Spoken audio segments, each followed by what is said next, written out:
আসসালামু আলাইকুম এভরিওয়ান। চলে এসেছি নতুন একটা ব্লগ নিয়ে। আগের দিনের ব্লগেই বলেছিলাম যে আমরা নিকো পার্কে বেড়াতে এসেছি, তো আজকে ফাইনালি সেই ভিডিওটাই আপলোড করছি। বেড়াতে গিয়েছিলাম ঈদের পরের দিন মঙ্গলবার, তো আজকে সেটা আপলোড করতে অনেকটা এক সপ্তাহ লেগে গেল। তো নিকো পার্কে আসার জন্য প্ল্যানিং করা হচ্ছে প্রায় 6 থেকে 7 বছর ধরে। প্ল্যানিং করতে খুব ভালোই লাগে, কিন্তু আসা হয়ে ওঠা হয়নি। তো আজকে ফাইনালি হঠাৎ করেই ঠিক হলো নিকো পার্কে যাওয়ার জন্য। তো চলে এসেছি নিকো পার্কে। তো এসেই দেখলাম একটা বড় ঝামেলা। তো যেটা 300 টাকার টিকিট ছিল নর্মাল, সেটা 750 টাকা বলছে, আর যেটা ওয়াটার পার্কের জন্য 700 টাকা ছিল সেটা 1200 টাকা টিকিট বলছে। তো বাইরে একটা লোক দেখলাম আলাদা করে টিকিট বিক্রি করছে, যেহেতু অনলাইনে আগে থেকে কিনে রেখেছিল। তো তার কাছ থেকেই আমরা টিকিট কিনে 300 টাকা করেই আমরা ঢুকেছি ওয়াটার পার্কে, আমরা যাব না বলে। তো ভিতরে চলে এসেছি। ওয়াটার পার্কে আমরা যাইনি, ওই দিকটা সেপারেট করা আছে। তো এই দিকে নর্মাল পার্কেই আমরা ঘুরে বেড়াচ্ছি। তো আমরা প্রথমেই ঢুকেছি একটা গোলকধাঁধার মধ্যে, যেটা কাচের গোলকধাঁধা, যেখানে গিয়ে চারিদিকেই যে নিজের ছবি দেখা যায়। তো এই মাঝখান দিয়ে হেঁটে হেঁটে যাচ্ছি, দুই দিকে গোল গোল করে ঘুরছে। প্রথমেই মাথা ঘুরে গেল। তো এই জিনিসটা আমরা সায়েন্স সিটিতে গিয়েও দেখেছিলাম, চারিদিকে কাচ আর কাচ। তো ধাক্কা মারার সম্ভাবনা খুব বেশি, যদি না তুমি পায়ের দিকে দেখে চলো। পায়ের দিকে তাকালে রাস্তাটা বোঝা যায়। তো আমি যেহেতু এই টেকনিকটা জানি, তো সেই জন্য মজাটা লাগে না। আন্দাজে গেলে একটা ধাক্কা খাওয়ার থাকে, সেটা ভালো লাগে। তো ঘুরতে ঘুরতে ওখান থেকে বেরিয়ে চলে আসলাম। এটা দেখে আমার প্রচণ্ড ভালো লেগেছে, কেন জানি না। ছোট্ট একটা নদী মতো বয়ে যাচ্ছে জলের, সেখানে ছোটো নৌকা মতো করে সব ঘুরে বেড়াচ্ছে। আমার খুব ইচ্ছে হচ্ছিলো ওখানে যাওয়ার, কিন্তু ওটার টিকিট কাউন্টার এখনও খুঁজে পাইনি। তো ওইটাই খুঁজতে খুঁজতে এই ব্রিজের উপর দিয়ে যাচ্ছি।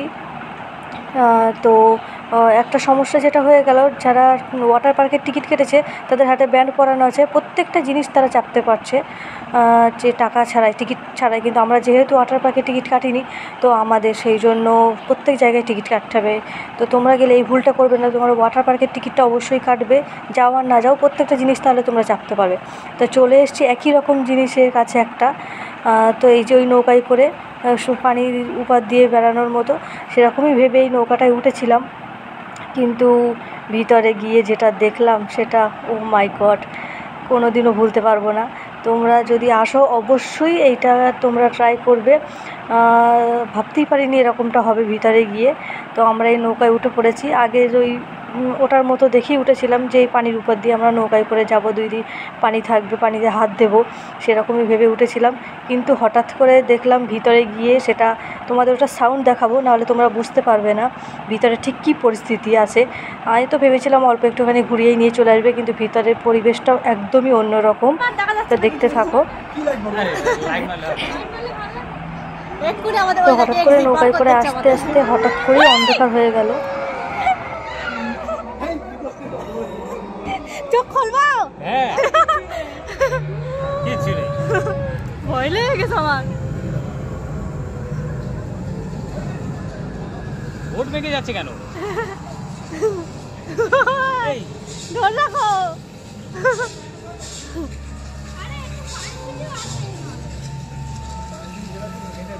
এটা না, ওটা এমনি টয় ট্রেন।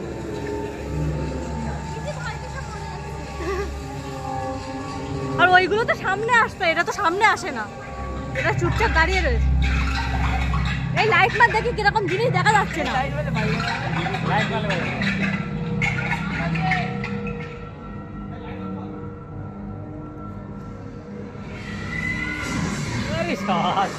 আরে হ্যালো,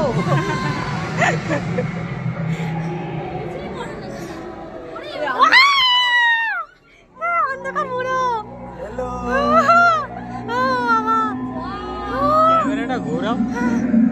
একদমই রাজপ্রাসাদের মতো, দুই দিকে দেখে বোঝাই যাবে না যে আমরা মাঝখান দিয়ে নৌকায় করে যাচ্ছি। আর দুই দিকের পরিবেশটা এরকম, সমস্ত জিনিস এখানে আছে পুরানো যুগের, নানা রকম ভয়ঙ্কর জিনিস থেকে রাজাদের জিনিস, সমস্ত কিছু দেখতে অসাধারণ। একদম সায়েন্স সিটি যেরকম 3D যে শোটা হয়, সেই বিল্ডিংয়ে যেরকম আমরা গিয়েছিলাম ট্রেনে করে, যেরকম দুই দিক দিয়ে সব ভয়ঙ্কর ভয়ঙ্কর জিনিস মনে হচ্ছিলো আমাদের খেতে আসছে, ঠিক সেরকম জিনিস। তো নিকো পার্কে গেলে এখানে না ঢুকলে মনে হচ্ছে সেই মজাটা পাওয়াই যাবে না। আমার এতক্ষণ পর্যন্ত যেটা ঘুরেছি তার মধ্যে এটা 100 টাকা করে টিকিট নিয়েছে ঠিকই, কিন্তু এইটার মধ্যে যদি না ঢুকতাম হয়তো নিকো পার্কের মজাটাই বুঝতাম না। এত অসাধারণ।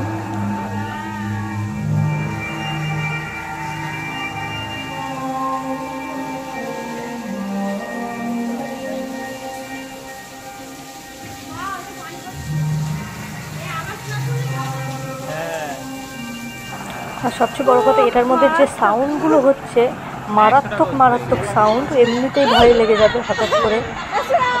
তো ভাবতেই পারিনি এতটা ঘোরাবে। আমরা তো ভেবেছিলাম এই দিক দিয়ে নৌকায় করে নিয়ে যাচ্ছে, আর এক্সিটের মুখটাও আমরা দেখতে পাচ্ছিলাম বাইরে থেকে। তো ভেবেছিলাম একটুখানি গোল মতো করে ঘুরিয়েই আমাদের বার করে দেবে, কিন্তু ভিতরে যে এতটা এরিয়া জুড়ে যে এত কিছু আছে তো আমি ভাবতেই পারিনি। তো দারুণ লেগেছে, দারুণ। তো সামনেই সেই সাদা কালার দেখা যাচ্ছে এক্সিটের গেট। তো তোমরা আসলে অবশ্যই এখানে আসবে, অসাধারণ অসাধারণ।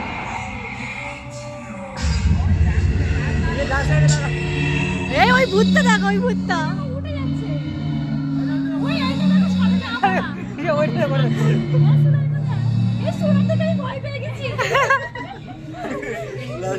একবার লাইট মার, পানি দেখা যাচ্ছে না।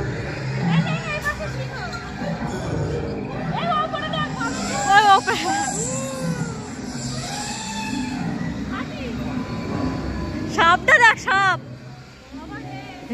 এইদিকে কুমির, এই যে এই মানুষ।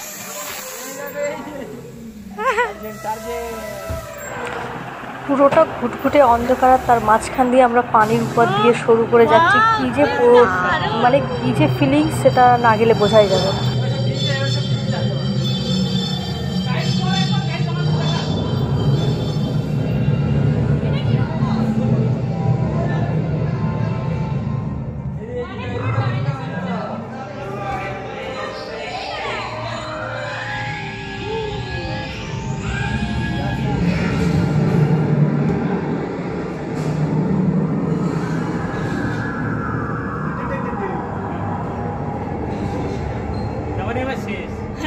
রোবট হয়ে গেছে মানে শেষ, আলু পাচ্ছি মানে শেষ।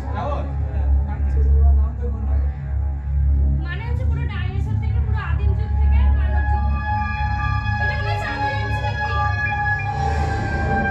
এই যে এলিয়ান বন্ধুটারও আছে। যেখানেই যেগুলোই ঘোরার জায়গা আছে প্রত্যেকটা জায়গায় তোমার টিকিট কাটতে হবে, না হলে ওয়াটার পার্কের যাদের ব্যান্ড আছে তাদের প্রত্যেকটা জায়গায় তারা আলাদা করে সমস্ত জিনিস তারা চাপতে পারছে, কিন্তু আমরা যেহেতু ওয়াটার পার্কের জন্য টিকিট কাটিনি, শুধু এটা নর্মাল টিকিট কেটেছি, সেই জন্য আমাদের প্রত্যেকটা জায়গায় টিকিট কাটতে হচ্ছে। প্রত্যেকটা জায়গায় 100 টাকা করে টিকিট। ওয়াটার পার্কের ব্যান্ড থাকলেও মনে হচ্ছে খুব একটা সুবিধা হতো না, কারণ প্রত্যেকটা জায়গায় 200 থেকে 300 জন করে প্রত্যেকটা জিনিসের লাইন আছে। যেহেতু প্রত্যেকেই প্রায় ওয়াটার পার্কের জন্য টিকিট কেটেছে, সেই জন্য প্রত্যেকের হাতে ব্যান্ড এবং প্রত্যেকে ফ্রি জিনিস চাপার জন্য লাইন দিয়ে দাঁড়িয়ে আছে। তো চলে এসেছি নতুন একটা জিনিস, খুব কষ্ট করে আমাকে রাজি করিয়েছে এই রোলার কোস্টারটা চাপার জন্য। আমার তো প্রচণ্ড ভয়, আমি কোনোদিনও নাগরদোলায় উঠিনি। তো এটাকে দেখে, এটার যে বড়টা ছিল সেটার জন্য লাইন দেওয়ার জন্য গিয়েছিল, কিন্তু এতটা পরিমাণে 300 থেকে 400 জন লাইন, তো আমরা সেখান থেকে চলে এসেছিলাম। কিন্তু এটা একটু ছোট ছিল, তো এখানে খুব কষ্ট করে আমাকে ধরে বেঁধে তুলে এসে এটা দুবার রাউন্ড দেবে। তো প্রচণ্ড আমার ভয় করে, আমি যেহেতু কোনোদিনও নাগরদোলায় উঠিনি, আমার উপর থেকে নামলে খুব ভয় লাগে। তো ওটা তো খুব ভালো লেগেছে, কিন্তু একটু ভয়ও লেগেছিলো। তারপরে উঠেছি এই রোপটা খুব একটা মজা লাগে না, ইন্টারেস্টিং না, শুধু বসে বসে যাওয়ার মতো। কিন্তু একটা জিনিস হয়, যেটা উপর থেকে নিচের পরিবেশটা পুরোটা দেখা যায়, পার্কের পুরো ভিউটা উপর থেকে দেখা যায়। হয়তো নিচে সব বোট চাপছে, বোট চাপা বলতে দেখতে খুব সুন্দর লাগছে উপর থেকে ভিউটা, কিন্তু ওই বোর্ডে বসে বসে নিজের পা ঘুরিয়ে ঘুরিয়ে চাপা, ওটা আমার ঠিক পোষায় না, ওটার মধ্যে কোনো আনন্দই আমি পাই না। তারপরে অসাধারণ একটা নাগরদোল্লা দেখতে পেলে তোমরা। তারপরে এটার জন্য আমি তো কোনো দিনও উঠবো না, আমার 2 বোন লাইন দিয়েছিল টিকিট কাটার জন্য, কিন্তু এখানেও 200 থেকে 300 জন লাইন। এরকম ভয়ঙ্কর জিনিসে তো আমি কোনো দিনও উঠবো না, আমার যতই ফ্রিতে নিয়ে যাক আর 1000 টাকা দিকে আমি কোনো দিনও উঠবো না। যেহেতু আমাদের 7:30টার সময় গাড়ি বলা ছিল, ফিরতে 1 ঘন্টা সময় লাগবে, তো এখানে যেহেতু অনেকটা লাইন, সেই জন্য আমাদের টাইম হয়ে ওঠেনি। তো এখান থেকে আমরা বেরিয়ে যাব। কিছুটা লাইন ওরা দিয়ে রেখেছিল, কিন্তু সময়ের জন্য আবার ওখান থেকে ওদের ডেকে নিয়ে এসেছি যে না এখানে আর চাপতে হবে না, না হলে আমরা গাড়িটা মিস করব। 7:30টার সময় গাড়ি বলা আছে, ফিরতে অনেকটা রাত হয়ে যাবে, সেই জন্য আমরা এবারে বাড়ি ফেরার পথে রওনা দিলাম।